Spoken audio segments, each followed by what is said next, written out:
Everybody, and welcome to Mrs. G's Story Time. We are reading the book By Searching by Isabel Kuhn with permission of OMF International.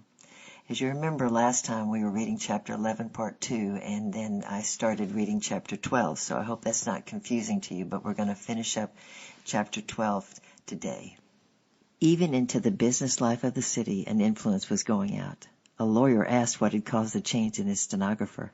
Her answer had an effect on him. More and more I saw the wonderful potential of the work when first things were kept first.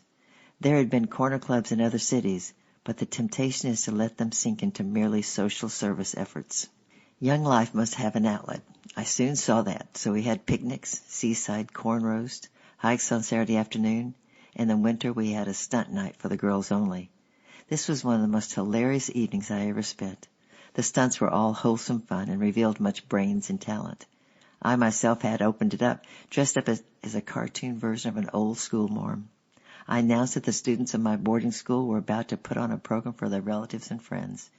Most of the girls had never seen me lay aside the dignity of my office just for fun, and it tickled their fancy to find that I could enjoy a joke as much as the next one.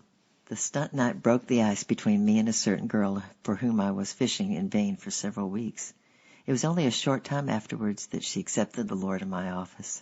But all our parties were threaded through with the love of Him and a deadly earnest that others might find Him too. I think that's the secret. A merely social club helps nobody very much, for it does not offer any solution to the problems of life. My noontime circulating among the lunchers were to me the most difficult part of my work.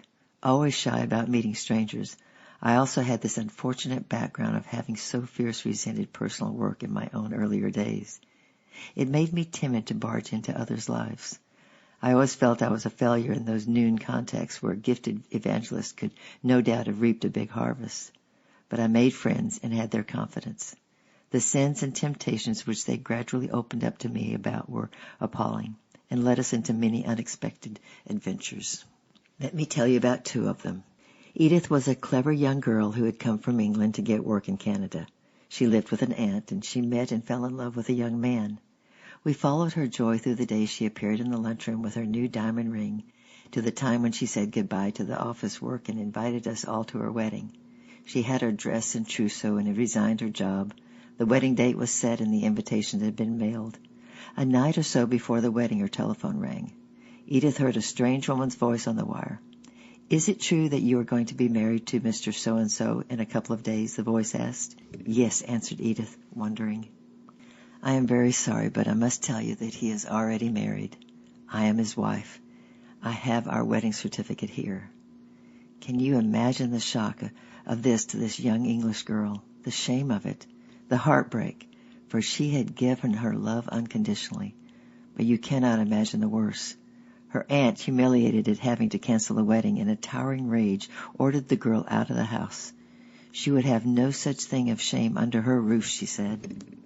Out on the streets, homeless and wild with grief and heartache, where would Edith go? Her church? They were her aunt's type and would probably hold the same views. Corner club. She crept in, broken, distraught, and then found herself clasped in Mother Finch's broad bosom. Corner club protected her, loved her, found her a home, and led her to the Lord. She proved to be an exceptionally gifted girl, and it was only a year or two before she had earned enough money to go back to England, where her mother still lived. It was a soul saved and a young life saved as well. The most exciting story, perhaps, was that of Flossie. A knock on my office door came one afternoon, and I opened it to see a fashionably dressed woman standing there. "Miss Miller?" she asked. "May I have a word with you? I have been to your club room several times and admire the work that you are doing very much. There is a young girl named Flossie in my boarding house who needs help. May I tell you about her?" I led the woman into the lounge, and we sat while she talked. Flossie's a nice young thing from the prairies. Her mother is a widow, I believe, who sent her to Vancouver to study to be a nurse. She's a pretty girl and seems to have a lot of dates with young doctors, you know. I guess she neglected her studies. Anyway, she failed her year, is out of the hospital, and has no money. I am anxious that the temptations of the big city do not suck her under. Do you think your corner club could help her? I told her you were very nice, despite, your long hair and, your long skirts.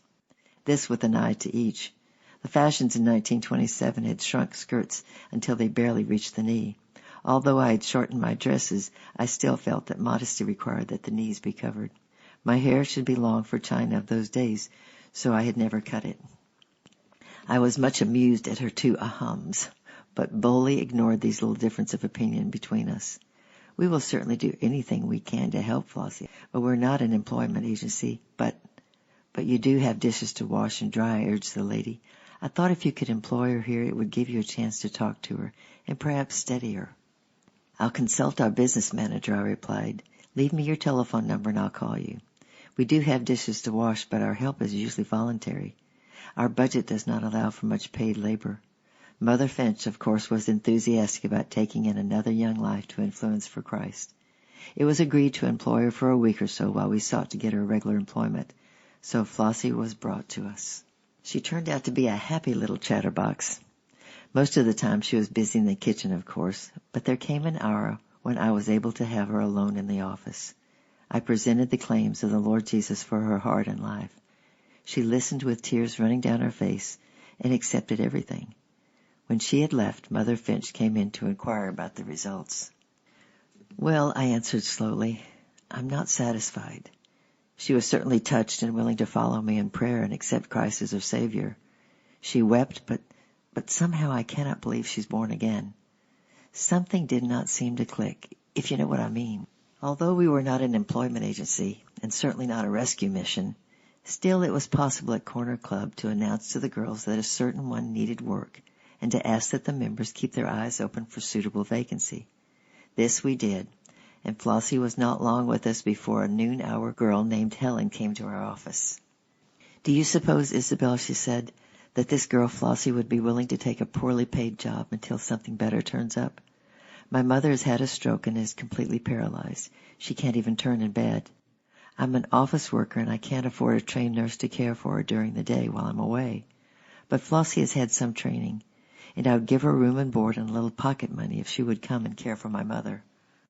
We called Flossie in and she accepted the position. She would be free every evening and we urged her to come to our Tuesday supper and service and said goodbye. As our lives were full of unexpected cases, it was not possible to follow up Flossie very closely. Summer came and I was to have 2 weeks vacation. I chose to spend it at the Firs. A few days before I was to leave, I had a telephone call from Helen. Isabel, have you heard about Flossie? She asked.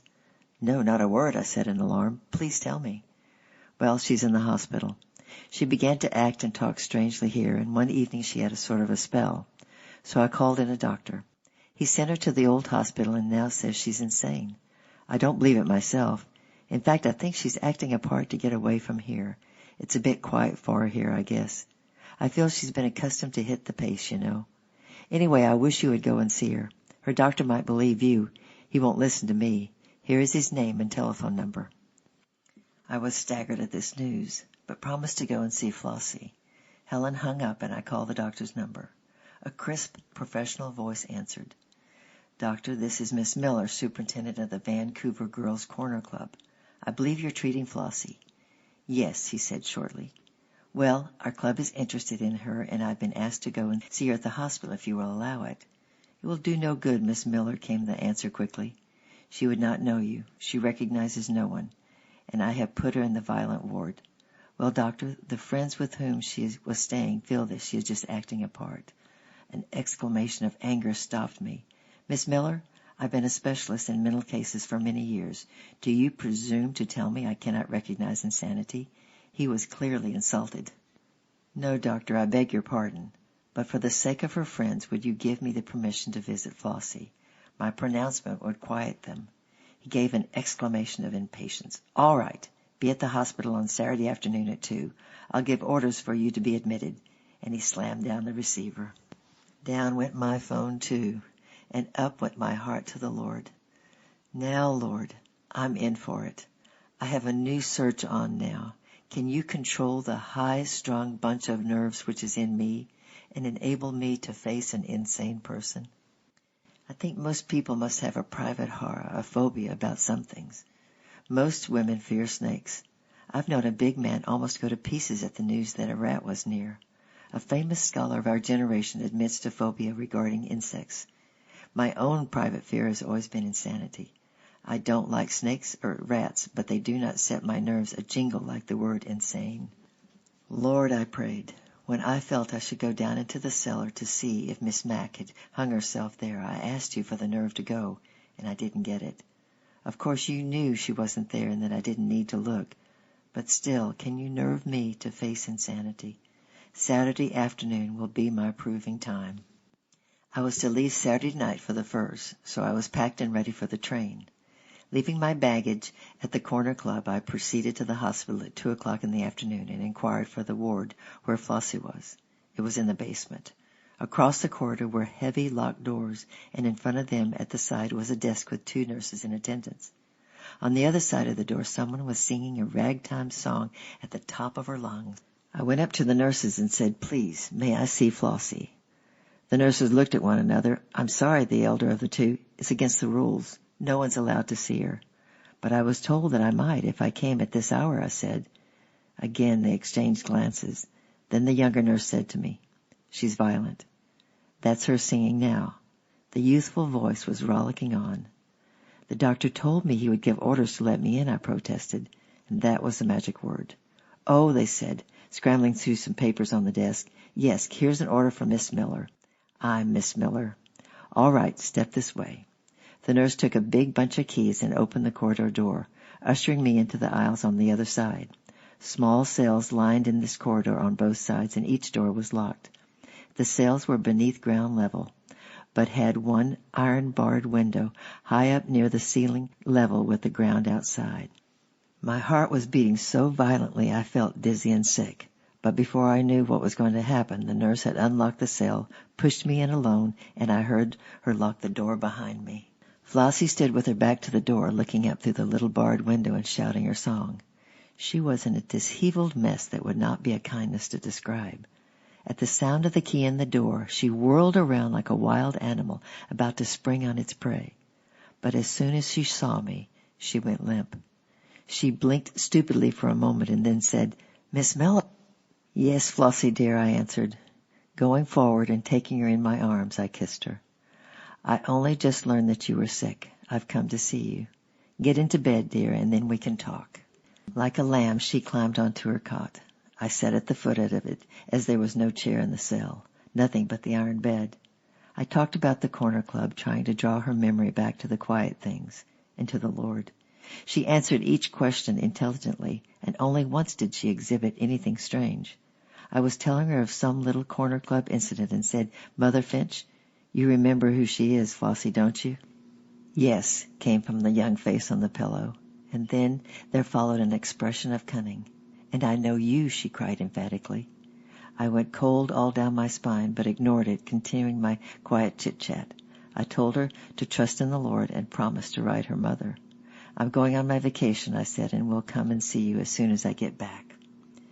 I stayed about 15 minutes and then knocked loudly on the door, hoping the nurse would hear.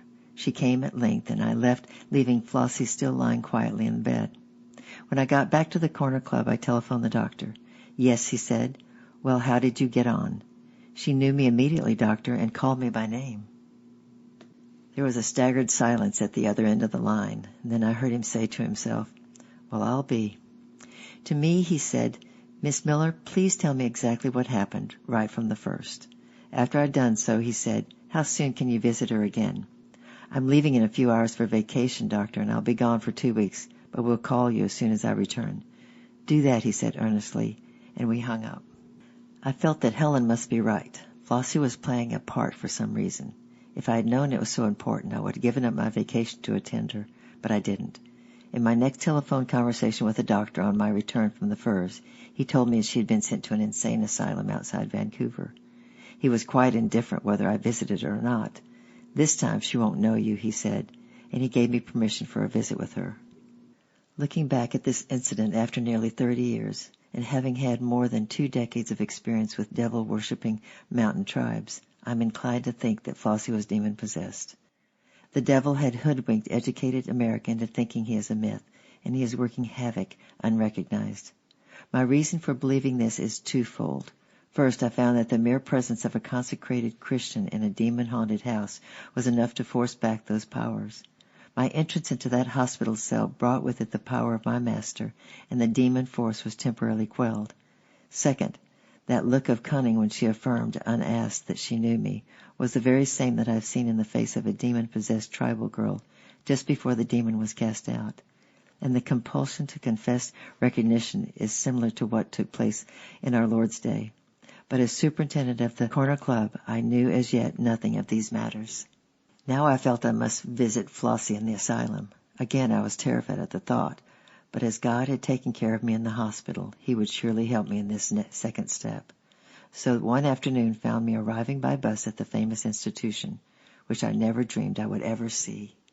It was a huge place several stories high. As I approached the large entrance, men patients behind the iron bars of a veranda screamed out to me and thrust their arms through the bars as if trying to reach me.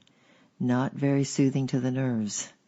Instead, I was ushered first into the office of the resident physician. He was a young man, and as I advanced to his desk, he exclaimed, "Why, it is Miss Miller." It was my turn to be astonished. "Isabel Miller of Arts 22, University of British Columbia, isn't it?" he repeated, shaking hands cordially. "Why, yes. How do you know?" I queried. He laughed. "I was an undergraduate, a year or so behind you. What have you been doing since then?"